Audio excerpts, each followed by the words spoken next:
Nobody dared speak aloud. Through the thick blizzard, the SEAL team pressed flat against the frozen earth. Rounds cracked overhead, splitting the wind. The radio crackled. Nothing but static.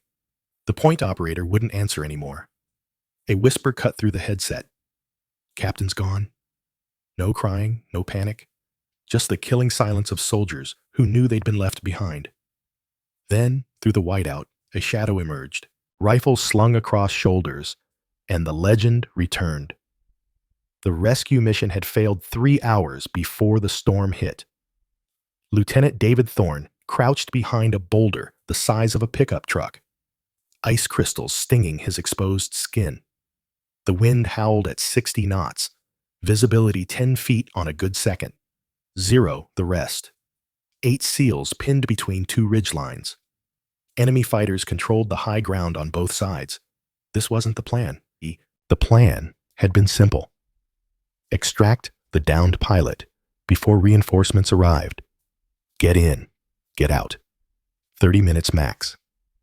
But the Weather Bureau had missed the storm system rolling over the mountains. And now they were locked in a granite coffin with armed guards on every wall. Contact left. Petty Officer First Class Jacob Miller fired 3 controlled bursts uphill. Muzzle flash briefly lit the swirling snow. Thorne pressed his throat mic. Mike, Captain Vance, we need to pull back to the secondary extraction point. Static. He tried again. Captain, do you copy? More static. Then a fragment of sound. Could have been wind. Could have been breathing. Captain Sarah Vance had taken point position 40 meters ahead, working her way up a deer trail toward the enemy sniper nest. Standard Vance playbook. Eliminate the biggest threat first. Worry about everything else second. Thorne had served under her for 2 years. He'd watched her put rounds through targets at distances that shouldn't be possible. He'd seen her make decisions in seconds that other officers needed hours to consider. She was the first woman to command a SEAL platoon in direct combat operations, and she'd earned that position through skill that made gender irrelevant. But even legends couldn't fight physics. Even Vance couldn't see through a blizzard. Rodriguez, you got eyes on the captain? Thorne called to the operator, closest to Vance's last position. Negative, LT, lost visual when the snow got heavy. The explosion came from uphill, not a gunshot. Bigger, a grenade or satchel charge. The sound rolled down through the storm like distant thunder, then silence. Thorne's chest tightened. Captain Vance, report? Nothing. Anyone have comms with the captain? 7 negative responses rippled through the squad channel. Rodriguez, move up and verify her position. Already on it. LT Thorne counted 30 seconds. 45. A minute. Rodriguez's voice came back, pitched higher than normal. LT, I'm at her last known. There's blood on the rocks, equipment scattered. Looks like the ledge gave way. I can't see down through the snow, but there's a drop here, maybe 60, 70 feet. Thorne closed his eyes for 1 second, opened them. Captain Vance, if you can hear me, click your mic twice. The radio offered nothing but wind. Miller appeared at Thorne's shoulder, breathing hard. Sir, hold position. I need to think. But there wasn't time to think. Rounds started snapping overhead again. Closer this time. The enemy was maneuvering down from both ridges, trying to flank them. Petty Officer, Second Class Ryan Hayes crawled up beside them, his left arm wrapped in hasty bandages, blood seeping through. They're pushing from the north side. Maybe 20 hostiles. We can't stay here. Thorne's mind raced through options. All of them bad. They could try to recover Vance, but that meant sending operators down a cliff face in whiteout conditions while under fire. High probability of losing more people. They could hold position and wait for air support, but the storm had grounded every aircraft within 200 miles. Nobody was flying in this. They could retreat to the emergency extraction point, but that was 8 kilometers through enemy territory, and they'd have to leave Vance behind. Every option ended with someone dead. LT, we need orders. Miller's voice was steady, but his eyes said what his mouth wouldn't. Make the call. Thorne pressed his mic again, trying one more time. Captain Vance, this is Thorne. If you're receiving, we are preparing to move to E-Prep Alpha. Acknowledge if able. Static. He waited 10 seconds. 20. Nothing. Thorn's throat was dry. He'd been in combat for 8 years, survived firefights in 4 countries, but he'd never had to do this. Rodriguez, pull back to our position. Everyone else, prepare to move. We're going to E-Prep Alpha. Specialist Lucas Evans, the youngest on the team at 23, looked up from his position. What about the captain? Thorn met his eyes. The captain's gone, Evans. We stay here. We're all gone. Evans started to protest, but Sergeant First Class James Brooks put a hand on his shoulder. Follow your orders, Specialist. The words settled over them like the snow. The captain's gone. Thorn had said it, made it real, turned possibility into fact. For 2 years, Captain Sarah Vance had been the tip of the spear, the operator who went first into the worst situations, the sniper who took impossible shots, the officer who brought everyone home. And now, she was a statistic, a name that would be carved into a memorial wall. 5-meter intervals, Thorn ordered, his voice flat. Rodriguez, you're on point. Miller, rear security. We move on my mark. The team began shifting into formation, mechanical, professional. This was what training did. It let you function when everything inside was screaming. But Thorn saw it in their faces, heard it in the way they moved. The hesitation, the doubt. They'd lost their captain.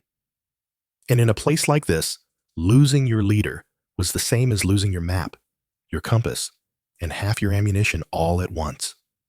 Evans keyed his mic, his voice barely above a whisper. Captain Vance never lost anyone, not once. Brooks' response was sharp. Stay focused, Evans.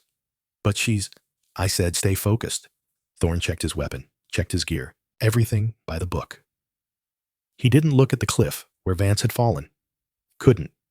Because if he did, he'd have to face the truth that even legends bleed. The team moved through the blizzard like ghosts. 5 meters between each operator. Weapons up. Eyes scanning through snow that fell so thick it felt like drowning in frozen static. Thorn led them east along a ridge that offered minimal cover, but was their only route to the emergency extraction point. 8 kilometers in this weather. That meant 3 hours minimum. If they didn't freeze first. If they didn't walk into an ambush. If they survived at all. Contact rear. Miller's voice cracked through the radio. Everyone dropped. Thorn pivoted, bringing his rifle to bear. 3 enemy fighters materialized from the snow. AK-47s barking. Miller returned fire, dropping 2. The third went to ground. Keep moving, Thorn ordered. Don't let them pin us down. They pushed forward, boots crunching through 8 inches of new snow on top of ice. Evans slipped, caught himself. Rodriguez pulled him upright without breaking stride. The cold was becoming a factor. Thorn's fingers were going numb, even inside his gloves. His face felt like somebody had taken a blowtorch to it, then frozen the burns. Hayes was getting worse. The kid hadn't said anything, but Thorn could see him favoring his left side, moving slower than he should. Hayes, status, good to go, LT. He wasn't. Thorn knew it. Hayes knew it. But what was the alternative? Stop in the middle of a combat zone to check bandages? They pushed on. The terrain forced them down into a narrow ravine, walls rising on both sides. Tactically awful. But the only path forward. Thorn didn't like it. Every instinct said this was a kill box waiting to happen. Double time through here, he ordered. Don't bunch up. They were halfway through when the shooting started. Muzzle flashes lit up both ridges. Rounds sparked off rocks, kicked up snow. The enemy had predicted their route, set up a perfect ambush. Find cover! Thorn dove behind a fallen tree, returned fire already pouring from his rifle. Evans took a round in his plate carrier, the impact spinning him around. He went down hard. Evans is hit! Brooks sprinted forward, dragged the specialist behind a boulder. I'm okay, Evans gasped. Plate caught it. But his hands were shaking. Bad. Thorn assessed the situation in seconds. They were in a natural funnel, enemy on high ground, both sides. No air support, no artillery, no way to flank. This was how units got wiped out. Rodriguez was returning fire uphill, controlled bursts. LT, we can't stay here. Working on it. Thorn scanned for options. The ravine continued another 100 meters ahead, before opening into a broader valley. If they could reach that. Hayes cried out. Thorn turned. The The petty officer was down, clutching his leg. Fresh blood darkened the snow. Medic! Brooks was already moving, but they didn't have a dedicated medic. Everyone had basic combat lifesaver training. But this was beyond basic. Miller dragged Hayes behind cover, started working on the wound. Femoral arteries intact, but he's losing blood fast. Thorne's mind raced. They couldn't advance, couldn't retreat, couldn't stay. And all he could think was, Vance would know what to do. Vance had an ability to see 3 steps ahead in combat. She'd read terrain, read the enemy, make decisions that seemed insane until they worked. Thorne had watched her pull teams out of worse situations than this, but Vance was gone, and he was just a lieutenant who'd been promoted 3 months ago, leading a team that was about to die in a frozen ravine because he didn't have answers. LT, Rodriguez's voice cut through his spiral. We need a call. Thorne forced himself to focus. Training. Follow the training. Suppressing fire on both ridges. Evans, Brooks left side. Rodriguez, Miller right side. I'm getting Hayes mobile. The team responded instantly, rifles hammering. Thorne low-crawled to Hayes. How bad? Miller didn't sugarcoat it. Bad. He needs surgery within the hour, or he's done. Can he move? Not on his own. Thorne cursed internally. Externally, he stayed calm. We're going to bound forward. Miller, you and Rodriguez provide cover. Brooks and Evans, you're with me carrying Hayes. We move on 3. LT, we're not going to make it carrying. We're not leaving him. Thorne's voice was iron. Everybody moves together or nobody moves. Clear? Nods all around. Thorne counted down. 3, 2, 1, move. They exploded forward. Miller and Rodriguez laying down suppressing fire, while Thorne, Brooks, and Evans half-carried, half-dragged Hayes through the snow. 50 meters. 75. Rounds snapped past Thorne's head. Something tugged at his sleeve. He didn't look. 100 meters. They reached the end of the ravine, spilled out into slightly more open terrain, still taking fire, but the angles were worse for the enemy now. Thorne's lungs burned. His arms screamed from Hayes' weight. They found a cluster of boulders, set up a hasty defensive position. Evans was hyperventilating, his breath coming in short gasps. The kid was 19 years old. This was his first real combat deployment. He'd trained for situations like this, but training and reality were different countries. Evans, look at me. Thorne gripped his shoulder. Breathe in through your nose, out through your mouth. You're doing fine. The captain? If the captain was here, the captain isn't here, but we are, and we're getting out of this. Thorne didn't know if he believed that, but Evans needed to believe it. Brooks finished rebandaging Hayes' leg. Bleeding slowed, but he's going into shock. We need that evac, LT. Thorne pulled out his radio, tried the emergency frequency. Any station this net, this is Anvil 6. We are 8 clicks, northwest of primary objective. Taking effective fire. 1, urgent surgical. Requesting immediate extract. How copy? Static. He tried again. More static. The storm was blocking everything. They were alone. Rodriguez appeared at Thorne's side, breathing hard. Sir, we counted at least 30 hostiles. They're organized, well-equipped. This isn't some random militia. Somebody knew we were coming. Thorne processed that. A compromised mission meant their extract point might be compromised too, but they didn't have alternatives. We pushed to E-Prep Alpha. It's still our best option. And if it's an ambush, then we fight through it. Miller joined them. LT, with Hayes wounded, we're moving at half speed in this weather, with hostiles on our tail. We're not making 8 clicks before dark. And after dark, he didn't finish the sentence. Didn't need to. After dark, in a blizzard at this altitude, with sub-zero wind chill and no shelter, hypothermia would kill them faster than bullets. Thorne looked at his team. 7 operators, 1 badly wounded, all exhausted, all cold, all looking to him for answers he didn't have.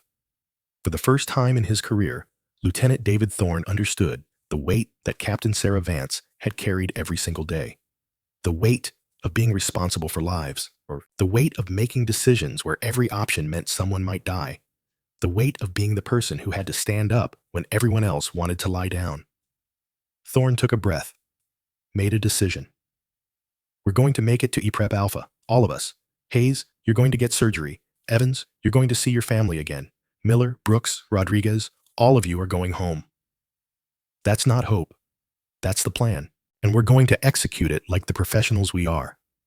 Questions? Silence. Then Brooks spoke, his voice steady. No questions, sir. Let's move.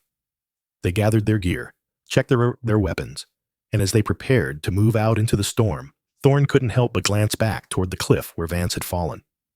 Somewhere under all that snow, the captain, who never lost anyone, had finally run out of miracles.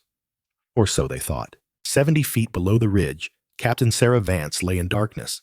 The explosion had thrown her backward off the ledge. She'd fallen through space, hit a snow-covered slope, tumbled down through rocks and ice, and finally slammed into a boulder that stopped her descent. For several seconds, she couldn't move, couldn't breathe. The world was white noise and pain. Then training kicked in. Assessment, starting with the critical questions. Am I alive? Yes. Can I move? Testing fingers, toes, arms, legs. Everything responded. That was good. Am I injured? Definitely. Left rib screaming, right shoulder dislocated, warm wetness on the side of her head. Concussion likely, but mobile. Vance forced herself to sit up. The movement sent waves of pain through her chest. Broken ribs. At least 3. She touched her head. Her fingers came away red. Scalp wound. They bled heavily, but weren't usually serious. The shoulder was the immediate problem. Dislocated. Useless until she relocated it. Vance braced herself against the boulder, positioned her arm, and with one smooth motion, popped the joint back into place. The pain was extraordinary, white-hot, electric. She didn't make a sound. Training, control, discipline.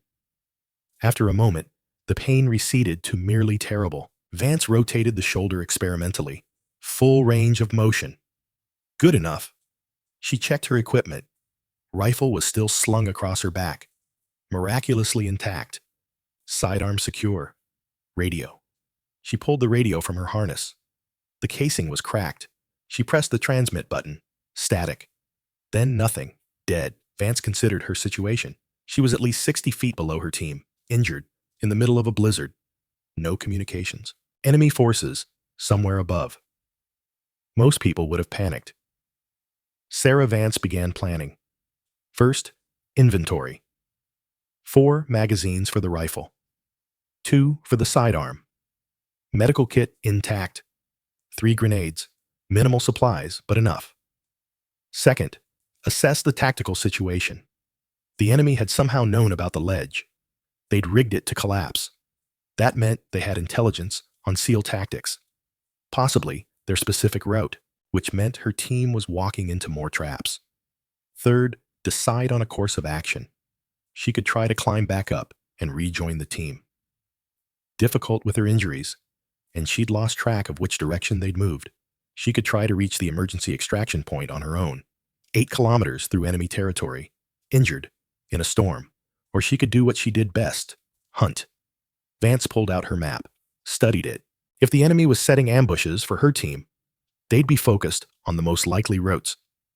The team would be heading for the primary LZ closer, more defensible, which meant the enemy would set their main ambush there. Vance checked her compass, oriented herself. The primary LZ was roughly 3 kilometers north-northeast from her current position. 3 kilometers, through a blizzard, with broken ribs and a concussion. She'd done worse. Vance stood up. Pain radiated from her chest. She ignored it. Pain was just information. It told you that you were damaged. It didn't tell you that you had to stop. She pulled out her medical kit, packed her head wound, wrapped her chest tight, stabilizing the broken ribs as best she could. Not perfect, but functional. Functional was all she needed. Vance checked her rifle. Scope was intact. Action was smooth. She loaded a round into the chamber. Then she started moving. The terrain was brutal. Steep slopes, hidden crevasses, ice under the snow. Every step was calculated. One wrong move and she'd fall again. And this time, she might not get up.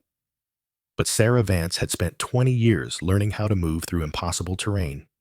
Mountains, jungles, urban combat zones. A blizzard was just another environment. She moved like a ghost through the white, silent, efficient, conserving energy. After 40 minutes, she heard gunfire ahead, distant, muffled by the storm. Her team engaged. Vance altered her course slightly, moving toward the sound. The gunfire intensified. Multiple weapons, a firefight. She pushed harder, ignoring the pain in her ribs. Through the snow, she saw shapes. Enemy fighters moving in formation toward the sound of battle. Reinforcements. Vance counted. 12 fighters moving in 2 teams of 6. She could engage. Take them from behind. But that would alert everyone in the area to her presence. Or she could let them pass and continue toward her team. Vance made the calculation in seconds. Her team was outnumbered, low on ammunition, wounded. These 12 fighters would tip the balance. Decision made. She found a position behind a fallen tree, settled in, slowed her breathing.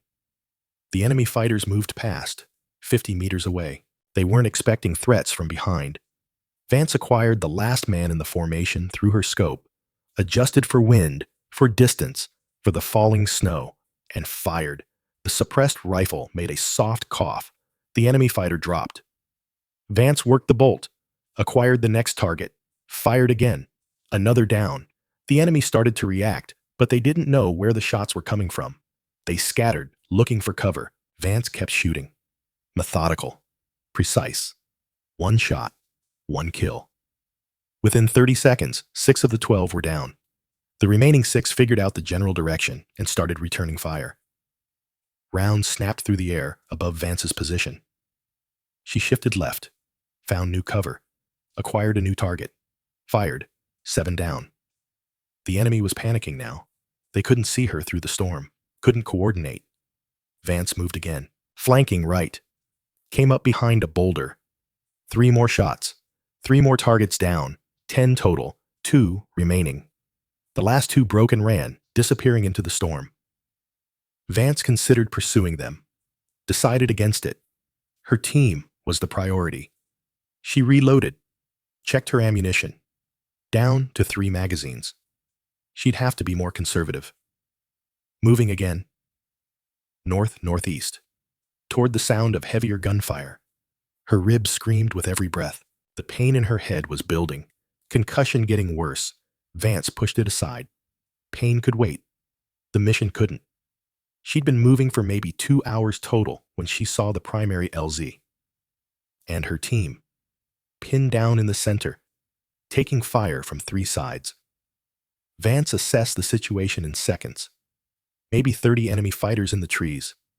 Her team was trying to hold, but they were clearly low on ammunition. Conserving shots. Hayes was down. Evans was moving slowly, favoring one leg. The team was on the edge of collapse, and Lieutenant Thorne was trying to hold it together, doing his best to command a situation that was rapidly becoming unwinnable.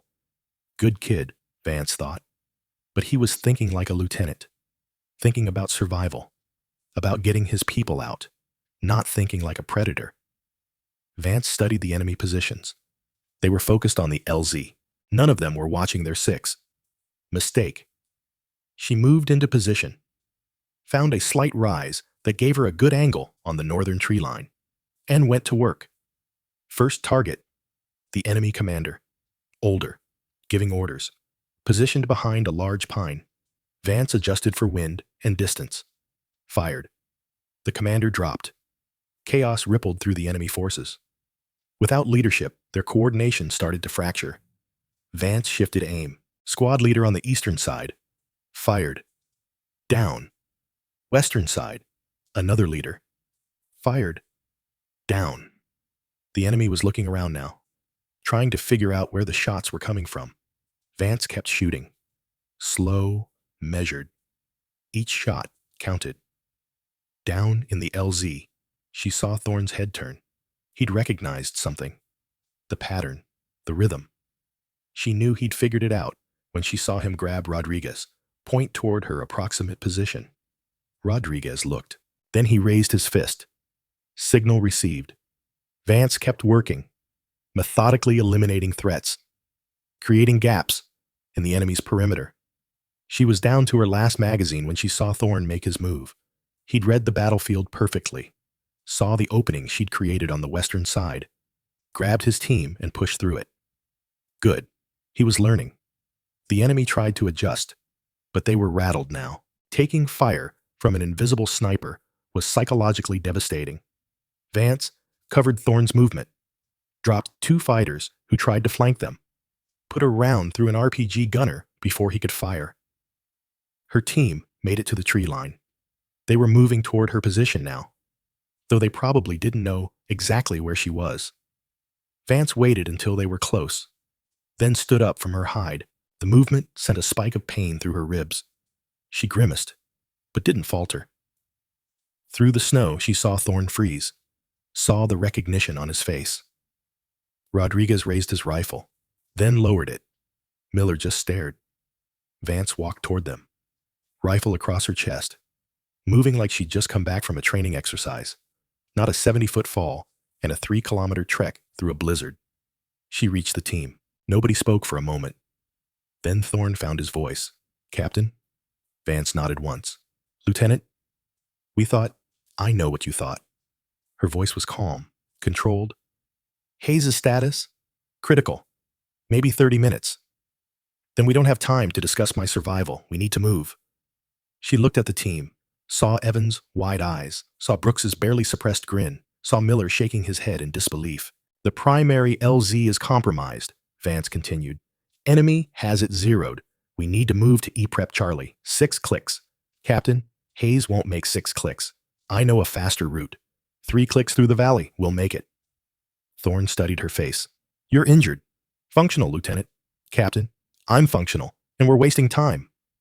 Thorn held her gaze for another second, then nodded. "Yes, ma'am." Vance looked at her team who thought she was dead, who'd been ready to fight their way out without her. "Good work staying alive," she said simply. "Let's finish the job." And without another word, she turned and started walking. Behind her, she heard Rodriguez whisper to Evans, "Told you legends don't die." Vance didn't smile, but something in her chest, maybe pride, maybe just satisfaction, told her that she'd made the right call. Coming back. Always coming back. Because that was the promise. The one she'd made the day she took command. Bring everyone home.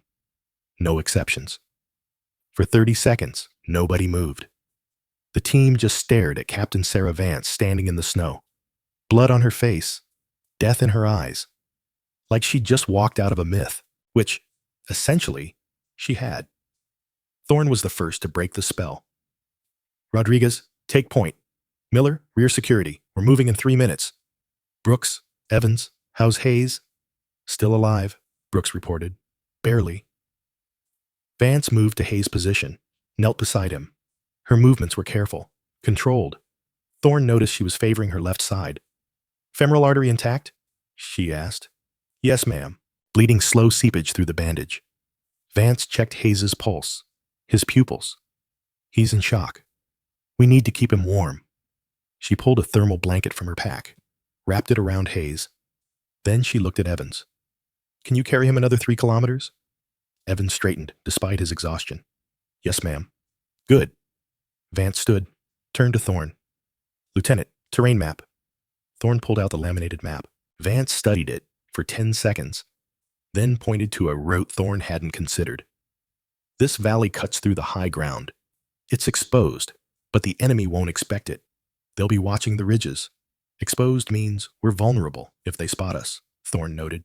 "True. But look at the wind direction. Storm is blowing west to east.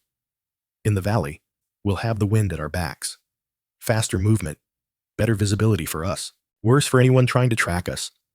Thorn studied the route. She was right. It was counterintuitive, which meant it was probably the last thing the enemy would expect. "We'll be in the open for 2 kilometers, he said.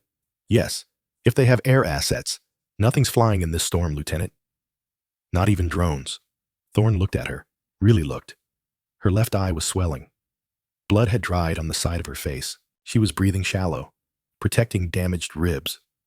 "Captain, you need medical attention. I need to get this team to extraction. Medical attention is 3rd priority." Ma'am, time is first priority. Hayes' survival is second. My injuries are third. Now, are we going to debate this, or are we going to move? Thorne knew that tone. Arguing with Sarah Vance when she used that tone was like arguing with physics. We move. He turned to the team. Pack up. We leave in 2 minutes. The team moved with renewed energy. Having Vance back had done something to them, put steel back in their spines. Specialist Evans approached Vance while she was checking her rifle. Captain, I just wanted to say, I'm glad you're alive. Vance glanced at him. I'm glad you stayed focused, Specialist. That ankle going to hold? Yes, ma'am. Good, because if you fall behind, I can't carry you and provide overwatch. Evans smiled. I won't fall behind, ma'am. See that you don't. But Thorne saw it. The slight softening around Vance's eyes. The tiny acknowledgement that Evans' relief mattered. Vance gathered the team. Listen up. We're moving through the valley, fast and light. If we make contact, we don't stop to fight. We suppress and move. The only objective is reaching EPREP Charlie. Questions? Miller raised a hand. Ma'am, what happened after the explosion? I fell. I survived. I came back. That's all that's relevant. But how did you... Petty Officer Miller, do you understand your assignment for this movement? Miller straightened. Yes, ma'am. Rear security. Then focus on that. Message received. Vance wasn't interested in explaining herself. They moved out in formation. Rodriguez on point. Vance behind him. Thorne with the main body. Miller in the rear. The valley was exactly as Vance had described. Exposed, but fast. The wind howled behind them, pushing them forward. Vance set a brutal pace. Even injured, she moved like a machine. Thorne had to work to keep up. After 40 minutes, they'd covered nearly 2 kilometers. No contact, no sign of pursuit. Hayes was still alive. Evans was holding up. The team was functioning. Thorne found himself alongside Vance during a brief pause to check navigation. Captain, can I ask you something? Make it quick. When you fell, did you consider the possibility that you wouldn't make it back? Vance studied the horizon. No. The possibility wasn't relevant. I was alive. My team needed me. Therefore, I came back. Simple mathematics. With broken ribs, a concussion, and no radio. Your point, Lieutenant? Thorne shook his head. No point, ma'am. Just impressed.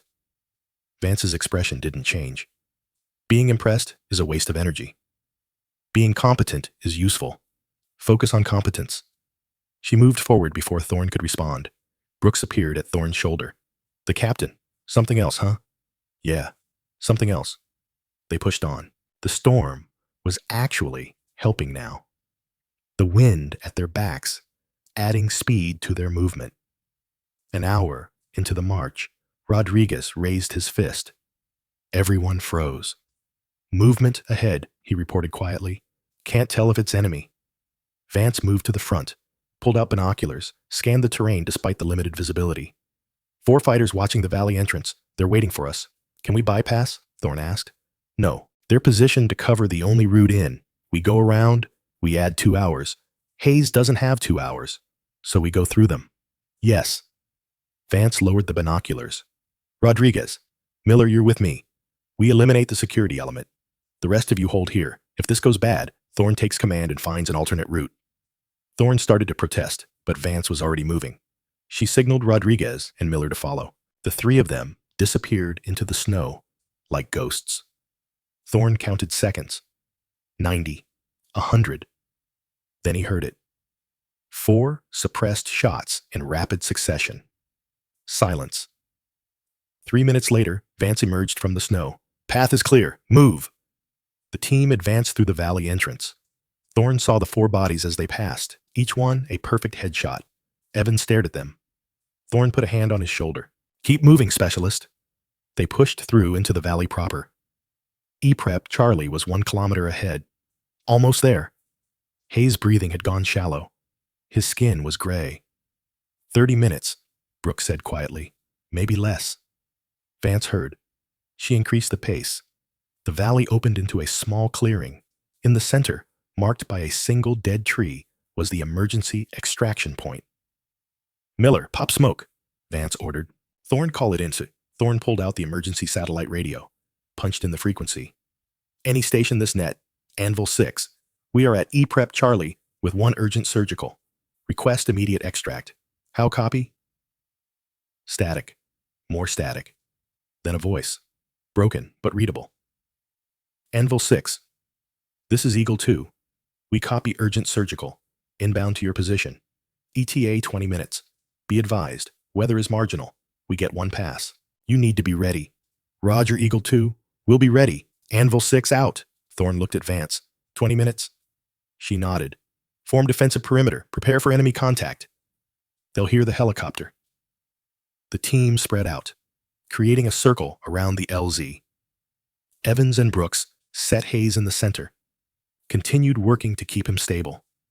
Vance positioned herself at the northern edge, rifle ready. Thorne took the south, and they waited. 15 minutes. The wind howled, the snow fell. Hayes' pulse was barely palpable. 18 minutes.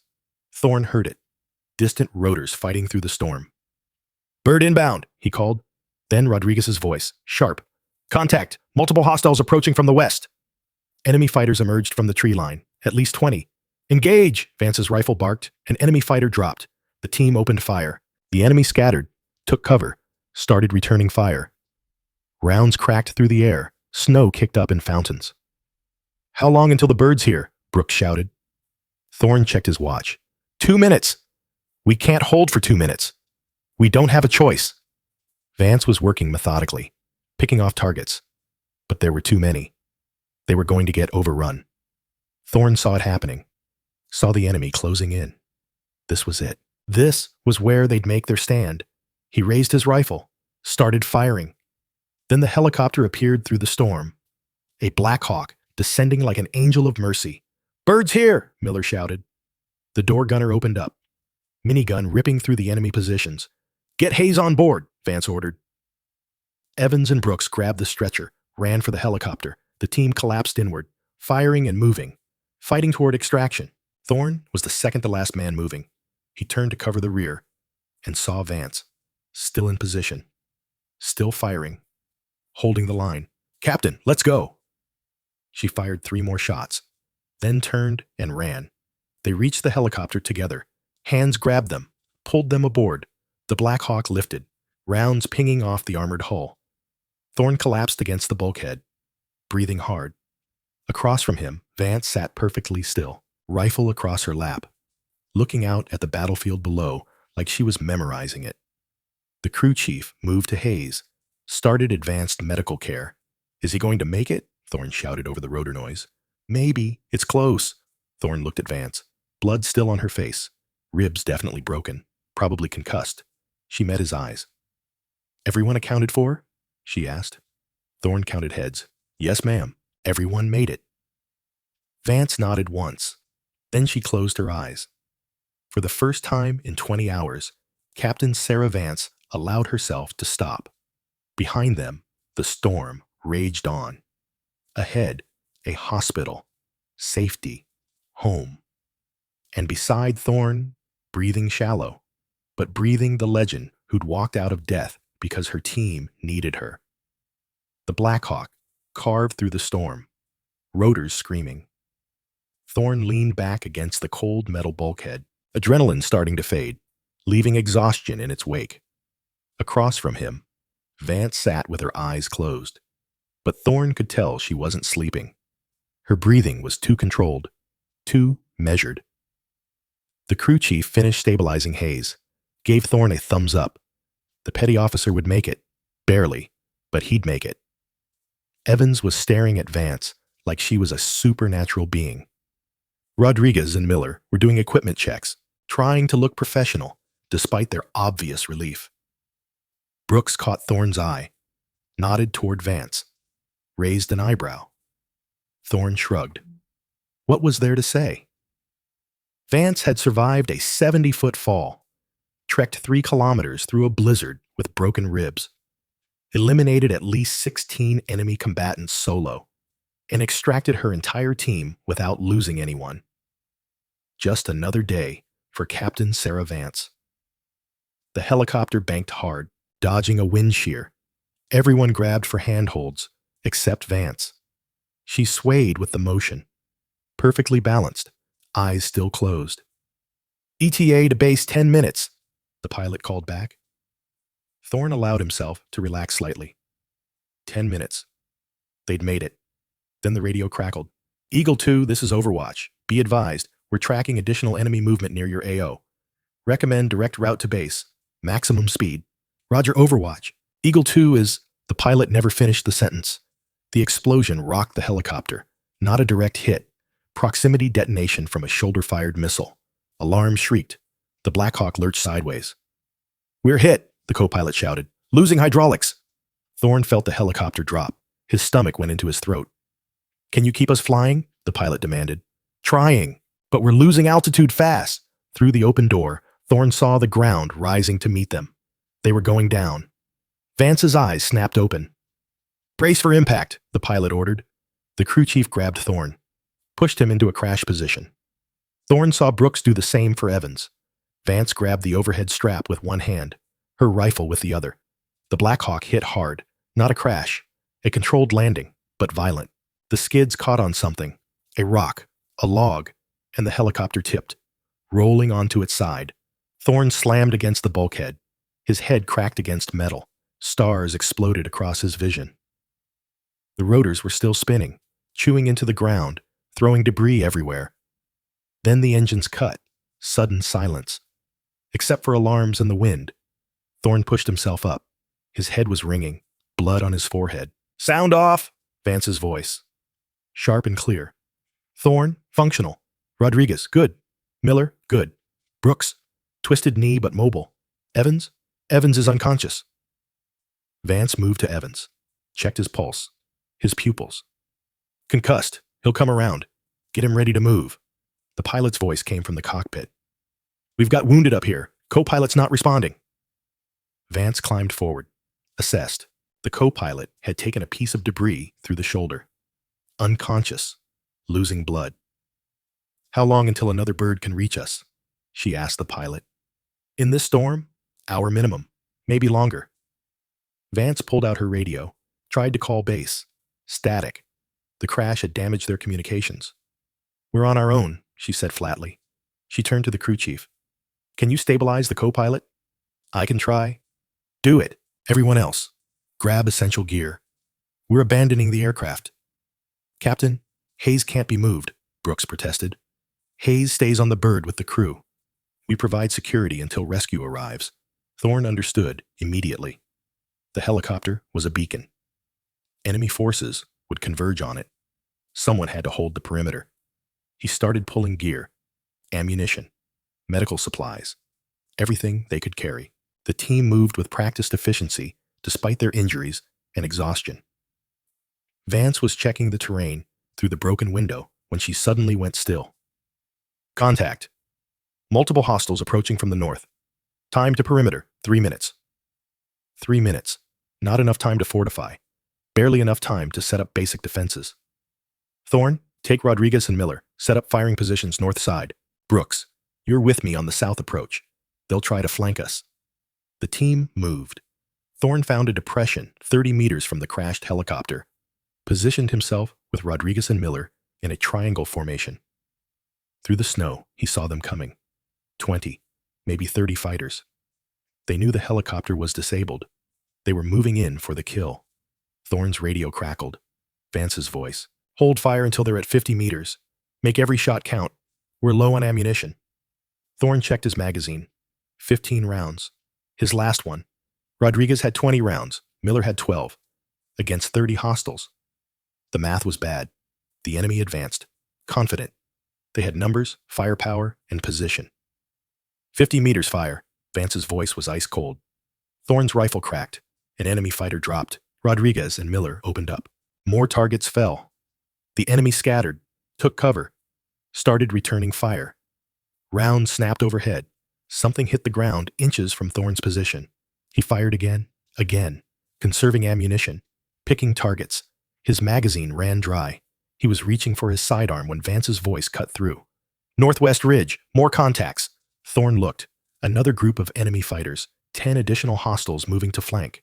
They were surrounded, and they were out of options. Thorn made a decision. Rodriguez, Miller, fall back to the helicopter. We make our stand there. Negative. Vance's voice was sharp. We hold these positions. Falling back gives them the initiative.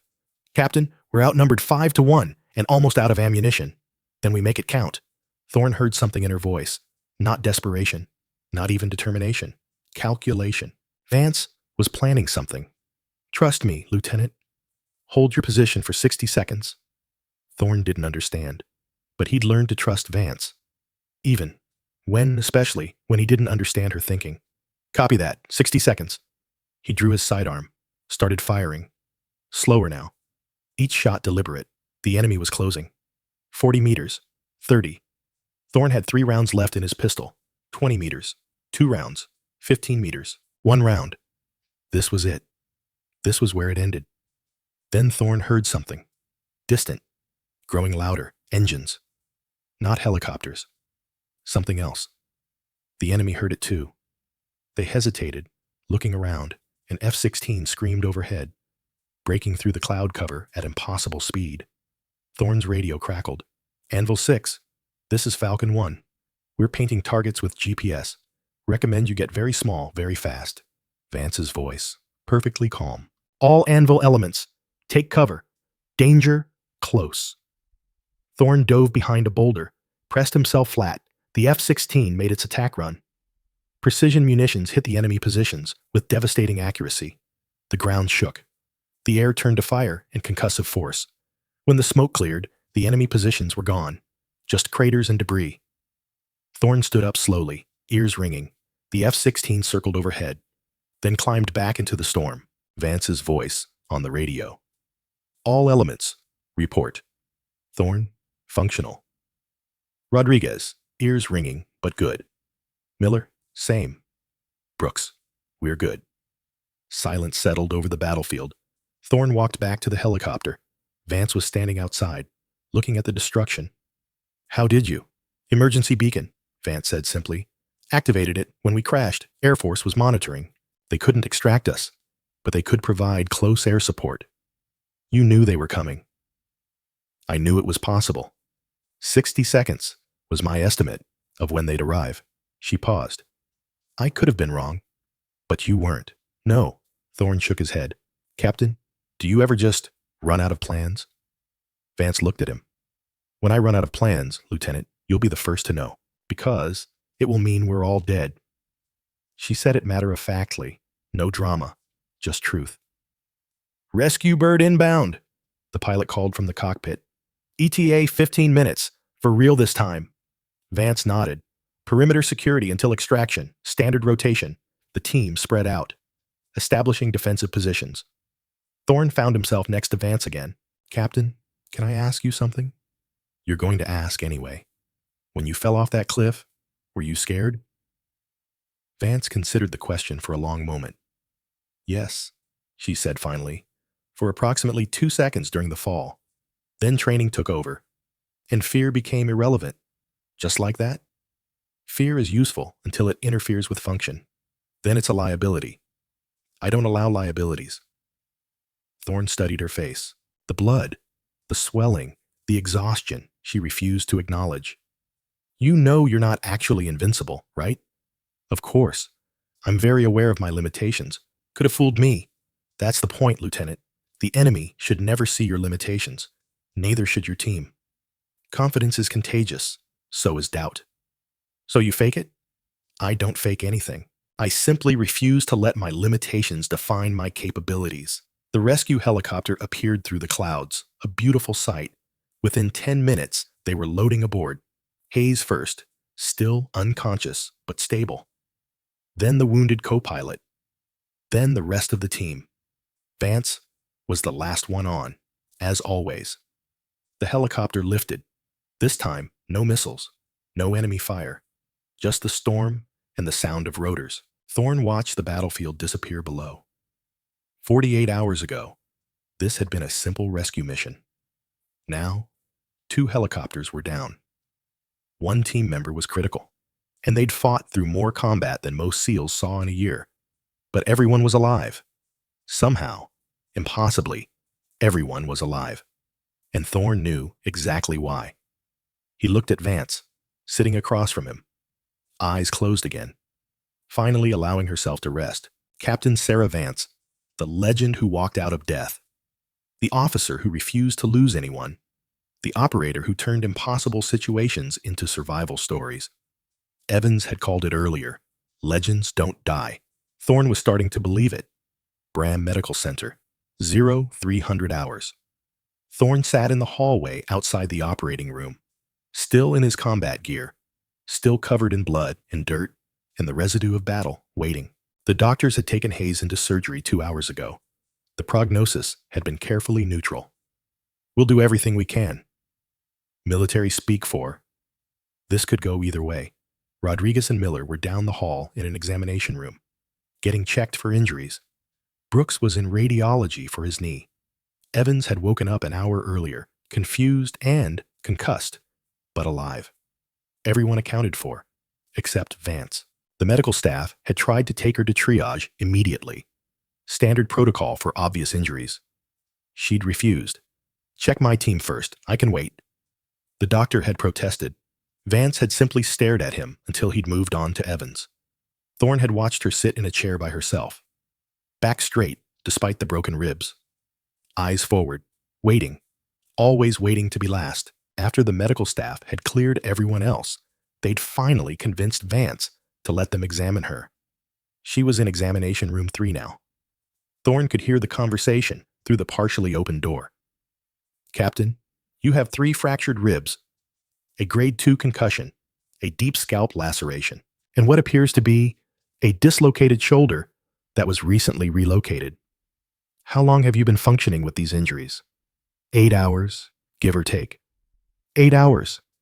Captain, you should have been immobilized immediately. You could have punctured a lung with those ribs. The concussion could have, but I didn't. And it didn't. What's the treatment? A sigh. Wrap the ribs, stitches for the laceration.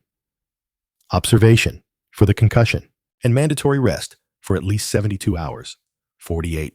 Captain, doctor, I need to debrief with command. Check on my team, and write after action reports. 48 hours is generous.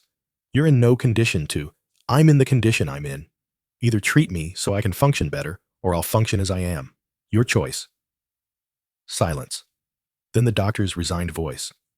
You SEAL operators are all the same. No, doctor. We're each different, but we're all stubborn. There's a difference. Thorne almost smiled, even injured and exhausted. Vance was immovable. The examination room door opened. Vance emerged, her head wrapped in clean bandages, her ribs bound tight under her uniform. She walked with careful control, each step measured. She saw Thorne, raised an eyebrow. You should be resting, Lieutenant. Waiting to hear about Hayes, ma'am. Vance nodded, sat down next to him, slowly, carefully. For a minute, neither of them spoke. Then Thorne said, Thank you. For what? For coming back. For not staying dead. Vance looked at him. That wasn't an option. It was for most people. I'm not most people. Yeah, I'm starting to understand that. The operating room door opened. A surgeon emerged, pulling off his mask. Thorne stood. Vance stood beside him. Petty Officer Hayes is stable, the surgeon said. The surgery went well. He lost a significant amount of blood, but we were able to repair the damage. He'll need extensive recovery, but barring complications, he should make a full recovery. Thorne felt something in his chest unclench. Thank you, doctor. The surgeon nodded, headed down the hallway. Vance stood perfectly still for a moment. Then Thorne saw the tiniest relaxation in her shoulders, the smallest exhale of relief. She'd been carrying that weight the entire time. Hayes' life, the possibility of losing him, and only now, hearing he'd survived, did she allow herself to acknowledge it. The team performed well, Vance said quietly. They had a good commander. They had adequate command. There's room for improvement. Thorne looked at her. Captain, you fell off a cliff. Survived? Walked 3 kilometers through a blizzard with broken ribs. Eliminated 16 enemy combatants. Extracted the team. Survived a helicopter crash. and held off 30 more hostiles until air support arrived. If that's adequate, I'd hate to see what you consider excellent. Vance met his eyes. Excellent would have been not falling off the cliff in the first place. The ledge was rigged. I should have anticipated that. Nobody could have anticipated. I could have, should have. The enemy demonstrated sophisticated knowledge of our tactics. That suggested intelligence preparation. I failed to extend that assumption to physical terrain modification. Thorne opened his mouth to argue, then closed it. This was how Vance operated. No excuses, no self-congratulation, just brutal self-assessment. It's what made her exceptional, and what made her lonely. You're too hard on yourself, Captain. I'm appropriately rigorous, Lieutenant. There's a difference. Down the hallway, Evans appeared, supported by a nurse. His head was bandaged, but he was walking. He saw Vance and immediately straightened, tried to look more mobile than he was. Vance walked over to him. Specialist. Captain, I just wanted to say, your performance was acceptable, given the circumstances. Work on your cold weather conditioning. You started to fade in the final kilometer. Evans blinked. Yes, ma'am. But you didn't quit. That matters. She paused. Good work, Evans. Evans' face lit up, like he'd just received a medal. Vance moved on to check on the others, leaving Evans grinning despite his concussion. Thorne shook his head. She just criticized the kid and complimented him in the same breath. And Evans was treating it like the best moment of his career. That was the Vance effect. Her approval meant something because it was earned, never given freely. Over the next hour, the team gathered in the hallway. Brooks on crutches, Rodriguez with his arm in a sling, Miller looking exhausted but intact, everyone alive, everyone recovering. Vance stood slightly apart, watching them with her usual distant assessment. Thorne approached her. The team wants to thank you, ma'am. They already did, by surviving. I think they'd like to express it more directly. Not necessary. Captain Vance turned to him. Lieutenant Thorne, I appreciate what you're trying to do, but there's a reason I maintain distance from the team. Familiarity breeds comfort. Comfort breeds complacency. Complacency gets people killed. With respect, ma'am, I don't think letting them say thank you is going to make them complacent. Vance was quiet for a moment. You're probably right, but I've maintained these boundaries for 20 years, and they've kept everyone alive. I'm not changing what works. Thorne studied her. Is that really why you keep your distance? Or is it because if you get too close, it hurts more when something goes wrong? Vance's expression didn't change, but something flickered in her eyes. Recognition or acknowledgement. Both can be true, Lieutenant. They can be, but one is tactical, the other is human. I'm a SEAL operator first, human second. No, ma'am, you're both, and being human doesn't make you less effective. It makes you real. Vance looked at her team gathered down the hallway, laughing despite their injuries, relieved to be alive. They need a commander who makes decisions without emotional compromise, she said quietly. They need a commander who cares whether they live or die. You proved today that you're that commander. Vance didn't respond for a long time. Then she walked over to the team. Everyone went quiet. I'm required to inform you, Vance said formally, that your performance during this operation will be documented and forwarded to Naval Special Warfare Command. Individual commendations will be submitted where appropriate. She paused. Personally, I want to acknowledge that each of you maintained discipline under extreme circumstances. You adapted to changing conditions. You supported each other, and you followed orders even when those orders required you to trust that I would return. She met each operator's eyes in turn. That trust is not misplaced. I will always come back. That's not a promise. It's a guarantee. You are my team, and I do not leave my team behind. The hallway was silent. Then Brooks spoke up. We know, Captain. That's why we follow you. Anywhere, anytime, Rodriguez added. Even if you are a little crazy for hiking 3 clicks with broken ribs, Miller added. Vance almost smiled. Almost. Crazy would be doing it without purpose. I had purpose. Evans raised his hand slightly. Captain, can I ask something? Go ahead, Specialist. When you were down there, After you fell, what made you decide to come back instead of trying to reach extraction on your own? Vance considered the question. Mathematics specialist. 8 operators with declining ammunition and increasing enemy contact had a low probability of successful extraction. My capabilities increased that probability significantly. The decision was tactical. Just tactical? Thorne asked quietly. Vance looked at him. Primarily tactical, but not entirely. No, Lieutenant, not entirely. She didn't elaborate. Didn't need to. The message was clear. Tactics had dictated her return. But something else, something human, had driven her to execute those tactics despite her injuries. The team stood there together, wrapped in bandages, wearing exhaustion like a second skin. But they were together, and they were alive. Get some rest, Vance finally said. Debrief starts in 18 hours. I expect everyone mission capable. Yes, ma'am, came the chorus of responses. Vance turned to leave, then paused. Without looking back, she said, Good work today, all of you. Then she walked away. Her stride careful but steady. Heading toward her own required 72 hours of rest. That she'd probably cut to 48, because that's who she was. Thorne watched her go. She's something else, Rodriguez said quietly. Yeah, Thorne agreed. Something else entirely. Brooks shifted on his crutches. Think she'll ever actually take time off? Not a chance, Miller answered. Legends don't rest. They just reload, Evans laughed. You think the story will spread? About the captain coming back from the dead?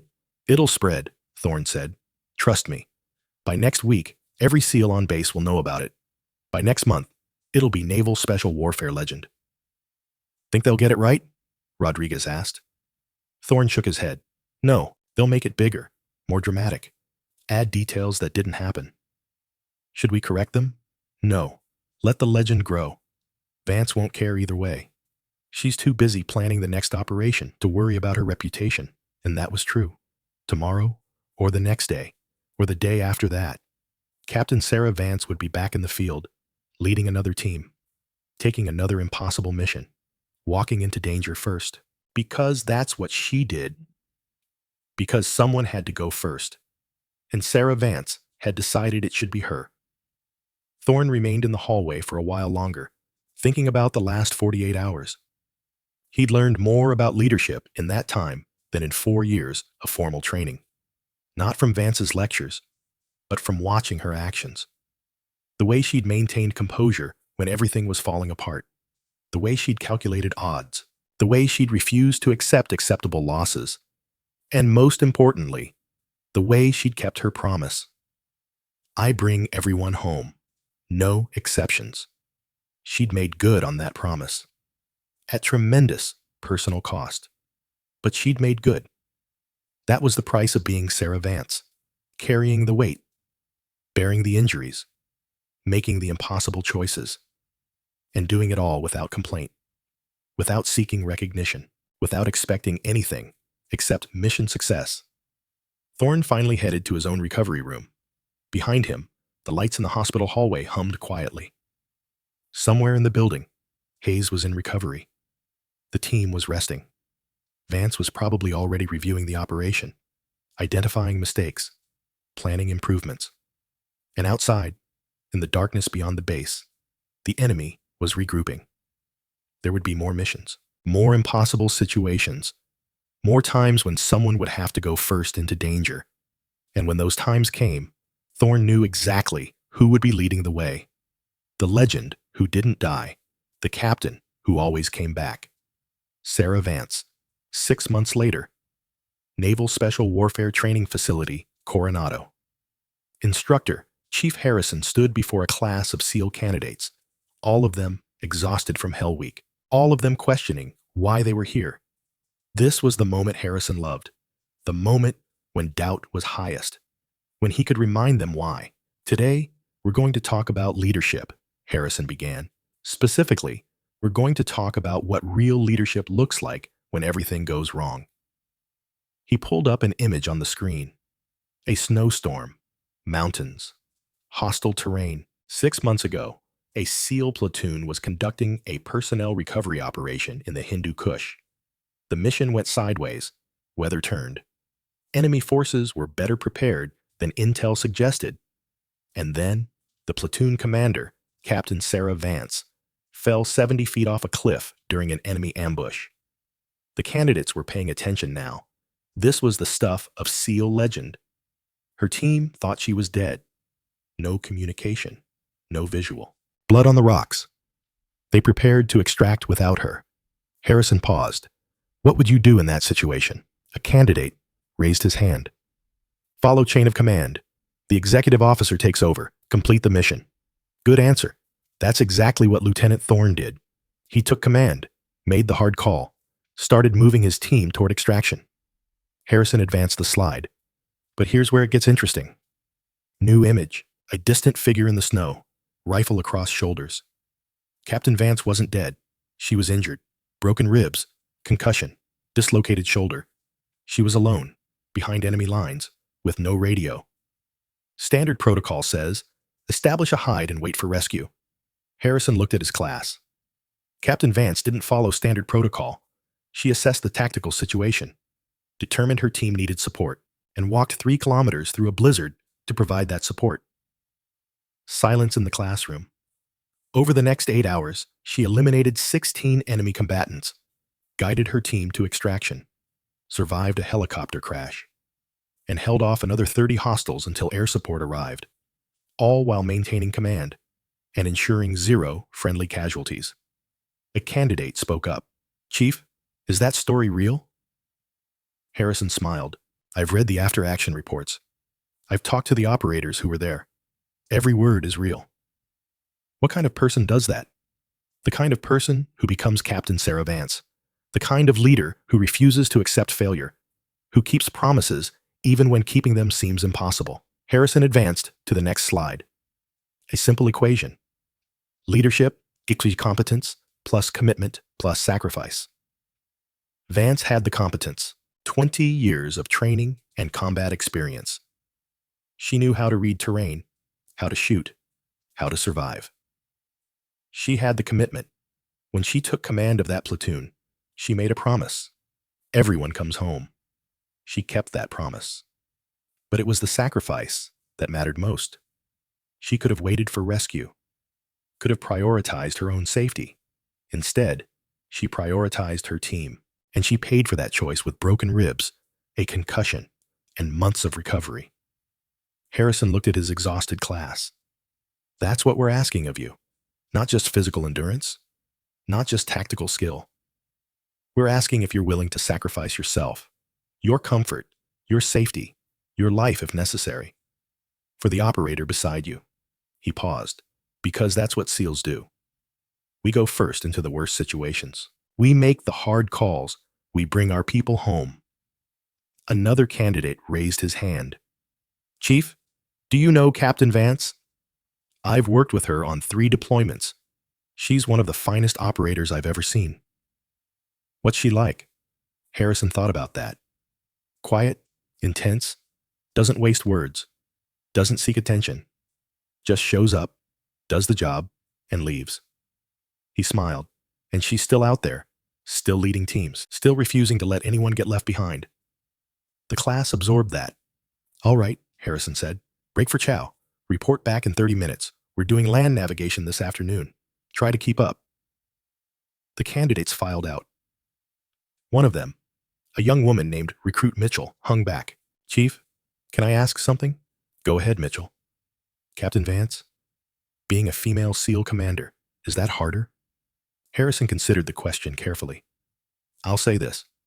Captain Vance doesn't think about being female in the field. She thinks about being competent, and she's earned the respect of every operator who's worked with her, not because of her gender, but despite people focusing on it. She's a SEAL. That's all that matters. Mitchell nodded slowly. I want to be like her someday. Then focus on competence, commitment, and sacrifice. The rest takes care of itself. Mitchell left. Harrison stood alone in the classroom, looking at the image of the snowstorm still on the screen.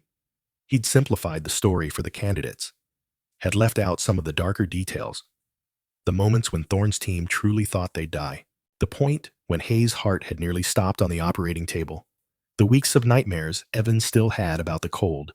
And he definitely left out the part where Vance, 3 weeks after the operation, had quietly told Harrison over coffee that she'd nearly quit. Not during the mission. After. When the adrenaline wore off and the pain set in, and she'd realized how close she'd come to breaking her promise. I made mistakes, she'd said. Should have anticipated the rigged ledge. Should have. Sarah, you brought everyone home. This time. But what about next time? What if next time I'm not lucky? It wasn't luck. It was skill. It was both. And I can't control luck. That conversation had stayed with Harrison. The glimpse behind the legend. The human woman who carried the weight of command and felt every pound. But 3 days later, Vance had been back in the field, leading another operation, making more impossible decisions, bringing her team home, because that's what she did. Harrison shut down the presentation, headed to his office. On his desk was a framed photo from that operation. The whole team taken 2 weeks after their return. Everyone in dress uniforms, Hayes in a wheelchair, Evans with fading bruises, Thorne standing tall beside his captain, and Sarah Vance at the center, smaller than everyone else. Face neutral, eyes forward, not smiling, never smiling in official photos, but alive. And that was what mattered. Harrison's phone buzzed. Text message from an unknown number. Heard you're using the Hindu Kush op in your training lectures. Keep the focus on the team, not on me. They're the story that matters. SV. Harrison smiled. Of course Vance had heard. SEAL community was small. Word traveled. He typed back, Roger that, Captain. But the story wouldn't exist without you. The response came immediately. The story exists because the team executed. I was just part of that execution. Typical Vance. Deflecting, refusing recognition. Harrison put his phone down, looked at the photo again. Somewhere, Captain Sarah Vance was planning another operation, training another team, preparing to walk into danger first. The legend continued. But the woman behind it, the one who hurt and doubted and sacrificed, that was the real story. The one Harrison would keep telling. Not because it was dramatic, not because it was heroic, but because it was true. And truth mattered more than legend, even if the two had become inseparable.